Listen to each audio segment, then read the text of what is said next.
आपकी जब fallopian tubes निकाल दी जाती हैं, जो ट्यूब्स हैं दोनों ये निकाल दी जाती हैं, तो आपको पीरियड होता है या फिर नहीं होता है। पीरियड के लिए क्या फैलोपियन ट्यूब का होना ज़रूरी होता है? तो इस वीडियो में जानेंगे, काफ़ी हेल्पफुल वीडियो आप लोगों के लिए हो सकती है। तो देखिए, फैलोपियन ट्यूब आपकी किसी भी कारण निकालनी पड़ सकती है या फिर कई बार नसबंदी आपकी हो जाती है, जो ट्यूब्स हैं वो ब्लॉक कर दी जाती हैं, उनको बाँध दिया जाता है या फिर टाई कर दिया जाता है और या फिर कॉटरी से जला दिया जाता है, ताकि ये यहाँ पे आपको प्रेगनेंसी ना लगे। क्योंकि यहाँ पे जो अंडा है वो आपका आता है, मैच्योर होके एग यहाँ पे आएगा और स्पर्म यहाँ से जाएगा, तो यहाँ पे आपको प्रेगनेंसी लग जाती है ना। तो यहाँ पे ट्यूब ही आधे से काट दी जाएगी, अलग कर दी जाएगी, तो अंडा जो अंडा है वो स्पर्म तक नहीं पहुंच पाएगा, यानी कि यूं कहें कि स्पर्म जो है वो अंडे तक नहीं पहुंच पाएगा, तो दोनों नहीं मिल पाएंगे, तो यहाँ पे प्रेगनेंसी नहीं लगेगी, क्योंकि बीच से आप दीवार हो गई है, यानी कि बीच से आप कट गया है ना। और तो इसके बाद जो है पीरियड आते हैं या फिर नहीं आते हैं। तो जब भी आपकी ट्यूब निकाल दी जाती हैं तो आपके पीरियड आते हैं। जब भी आपकी ट्यूब निकाल दी जाती है या फिर कई बार आपकी ट्यूब ही ब्लॉक होती है ना, कोई भी कारण हो सकता है ब्लॉक होने का, यानी कि बंद हो गई है ये जो ट्यूब है आपकी, बंद हो गई है, तो इसके बाद आपको पीरियड आएगा कि नहीं आएगा?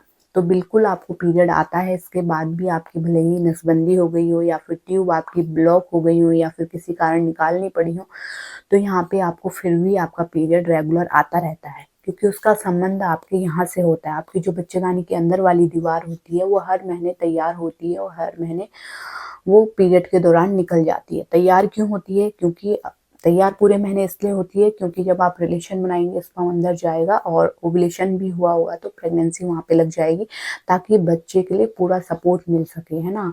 इसलिए वो लेयर तैयार होती है, ताकि बच्चे को एक सपोर्ट मिल सके, बच्चा वहाँ पे अपनी जगह बना सके। और आपको प्रेगनेंसी नहीं ठहरी है तो वहाँ पे आपका जो लाइन है वो पूरी की पूरी गिर जाएगी और पीरियड के ब्लड के साथ बाहर आ जाएगी, है ना। और फिर से नई लाइन जो है वो तैयार होने लगेगी, है ना। तो इस तरीके से प्रोसेस चलता है। लेकिन आपका, जैसे मैंने बताया, ये संबंध आपका यहाँ से है, केवल यहाँ के हार्मोन और यहाँ के जो आपकी ओवरी है, ये ओवरी है आपकी, यहाँ के जो हार्मोन है और यहाँ के जो हार्मोन है उनका कनेक्शन होता है आपके यूट्रस और आपकी ओवरी का मतलब बस इनसे होता है ना। आपकी ट्यूब ब्लॉक है, काट दिए हैं या फिर नसबंदी हो गई है, उससे कोई मतलब नहीं होता है ना। आपके पीरियड आएंगे ही आएंगे, क्योंकि आपकी बच्चेदानी मौजूद है और उसकी जो लेयर है, एंडोमेट्रियम लेयर है, वो हर महीने बन रही है और हर महीने वो सेट आउट हो जाती है। इसी तरीके से आपके बच्चेदानी से ही मतलब होता है, आपकी ट्यूब से मतलब नहीं होता है पीरियड के आने या फिर ना आने से, है ना। तो पीरियड आपके रेगुलर आते रहेंगे, भले ही आपकी ट्यूब बंद हुई हो या फिर नसबंदी कराई गई हो।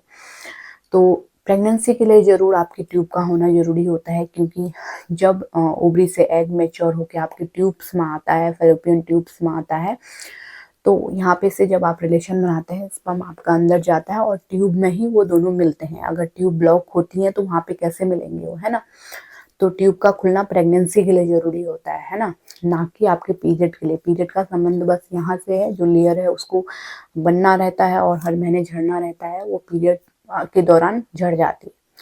लेकिन जो आपके ट्यूब हैं वो प्रेगनेंसी के लिए ज़रूरी होती है, क्योंकि अंडा और स्पर्म यहाँ पे मिलता है और 5-7 दिन यहीं पे फर्टिलाइजेशन होता है और यहाँ पे से जब वो जाइगोट बन जाता है तब आके यहाँ पे बच्चेदानी की दीवार से चिपकता है 5-7 दिन बाद, यानी कि 5-7 दिन वो ट्यूब में ही रहते हैं। तो ट्यूब ब्लॉक होंगी तो यहाँ पे वो कैसे मिलेंगे? दोनों मिल ही नहीं पाएंगे, या फिर बीच से कटी होगी, आपका नसबंदी हुई होगी, बीच से ट्यूब अलग हुई होगी, तो ये यहाँ पे ओवम यहाँ रह जाएगा, यानी कि अंडा इस साइड रह जाएगा, स्पर्म इस साइड रह जाएगा, दोनों नहीं मिलेंगे, प्रेगनेंसी भी नहीं होगी। इसलिए नसबंदी की जाती है, बीच से ट्यूब काट दी जाती है, बांध दी जाती है, ताकि महिला प्रेग्नेंट ना हो, है ना। तो ये चीज़ें होती हैं। नसबंदी के बाद भी आपके पीरियड आते हैं और ब्लॉक हो गई है तो भी आपके पीरियड आएंगे।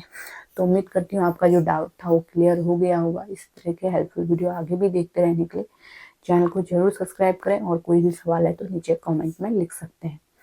Thanks for watching.